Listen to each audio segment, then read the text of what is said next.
हनुमान जी महाराज उनके श्वेस को आचार्य तुलसी ने 40 पंक्तियों में हनुमान चालीसा के नाम से गाया है। आए उसी हनुमान चालीसा की एक एक पंक्ति को श्रवण करेंगे और यथामति यथाशक्ति उसी के ही हम भाव में प्रवेश करें। श्री गुरु चरण सरोज रज निज मन मुकुर सुधार, बरनौ रघुवर विमल यश जोदायक फल चार। बुद्धिहीन तनु जानिके सुमरो पवन कुमार, बल बुद्धि विद्या देहु मोहि हरौ कलेश विकार। आए हनुमान चालीसा के माध्यम से हम भक्ति के सरलतम स्वरूप का दर्शन करेंगे। जय हनुमान ज्ञान गुण सागर,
आपने इन पंक्तियों का गायन किया। इसमें अंतिम पंक्ति पर जो भी हमने विश्राम किया, विद्यावान गुणी अति चातुर, राम काज करीबे को। और हनुमान चालीसा का प्रारंभ हुआ है अयोध्या कांड के दोहे से। श्री गुरु चरण सरोज रज निज मन मुकुर सुधार, बरनौ रघुबर विमल यश जो दायक फल। चार फलों को देने वाला भगवान रघुनाथ का स्वयं है। जब रघुनाथ शब्द का हम प्रयोग करते हैं तो रघुनाथ जी के ही वंश में हनुमान जी को ही गिना जाता है। वो रघुवंश के ही एक अंग है। क्या है? रघुवंश के ही अंग है। जो पायस के 4 भाग किए गए थे, उस एक भाग से हनुमान जी का प्रादुर्भाव हुआ है।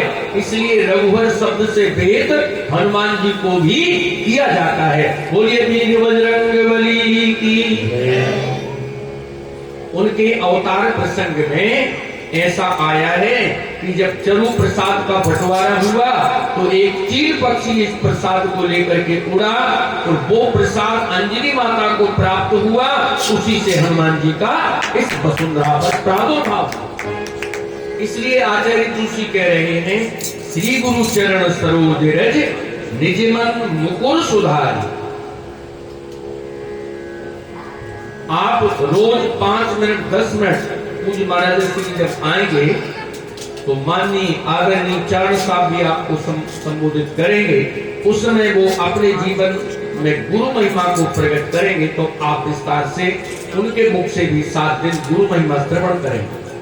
देखिए, शिष्य से ज्यादा गुरु के संदर्भ में कौन जानता है? क्यों?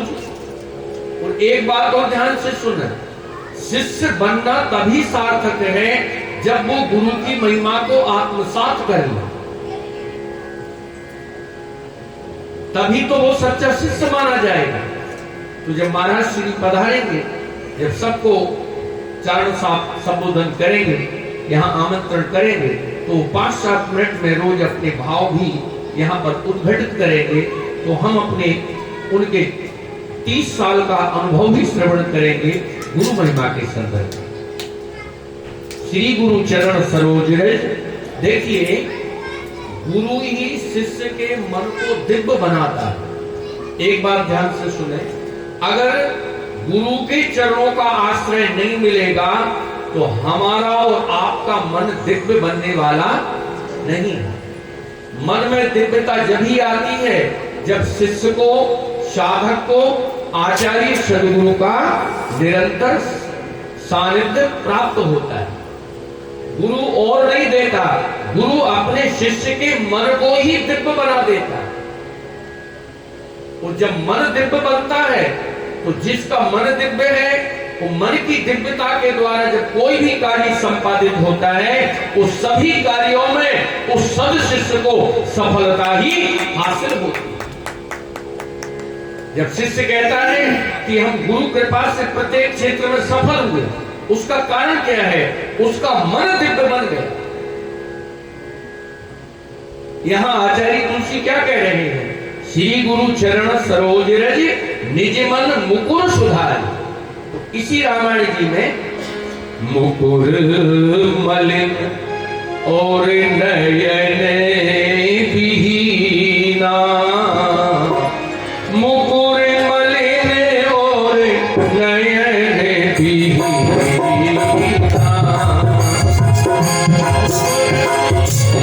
और नयन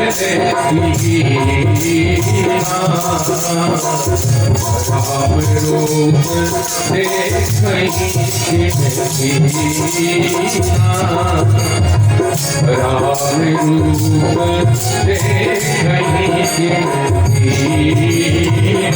रूप मुकुर मलिन अरु नयन हीना, मुकुर मलिन अरु नयन हीना। जिनका मन रूपी दर्पण साफ नहीं है, पवित्र नहीं है, मन मलिन है, और जिनके पास ज्ञान और वैराग्य की दृष्टि नहीं है, वो कभी भगवान का दर्शन नहीं कर सकते, प्रभु श्री राम के रूप को नहीं समझ सकते। जब आचार्य तुलसी कहते हैं राम रूप देखें किन दीना, तो इसमें कृष्ण रूप भी मानिएगा, इसमें श्रीमन नारायण रूप भी मानिएगा। राम का अर्थ किसी व्यक्ति के लिए नहीं है, समष्टि के लिए है, उस परमात्मा के लिए है। का उस परमात्मा का रूप तभी दिखाई देता है जब मन रूपी दर्पण पवित्र होता है और ज्ञान और वैराग्य के नेत्र होते हैं। ज्ञान विराग नयन उर्गारी, अचन सुमति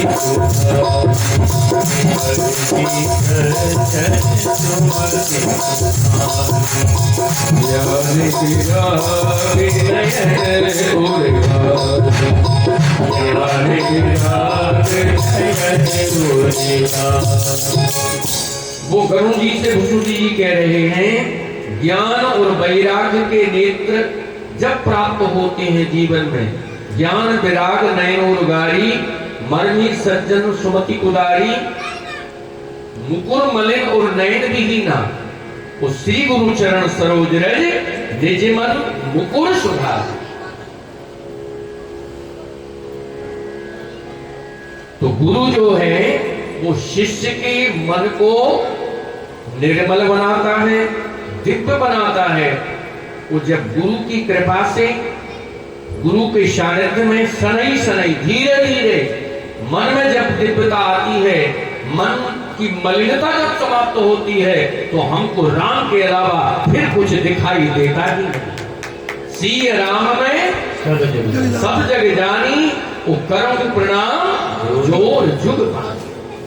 ये तुलसी के जीवन में कैसे हुआ कि मैं पुनि निज गुरु सन सुनी, कथा सो सूकर खेत, वो समझी नहीं तसी बालपन तब अति रहे अनेक। बंदराम को कहते हैं बंदो गुरुपद गंज कृपा सिंधु नर रूप हरि महामोहितम पुंज जासु बचन रवि गुरु ज्ञान कथी जलाले जग राम श्याम कथी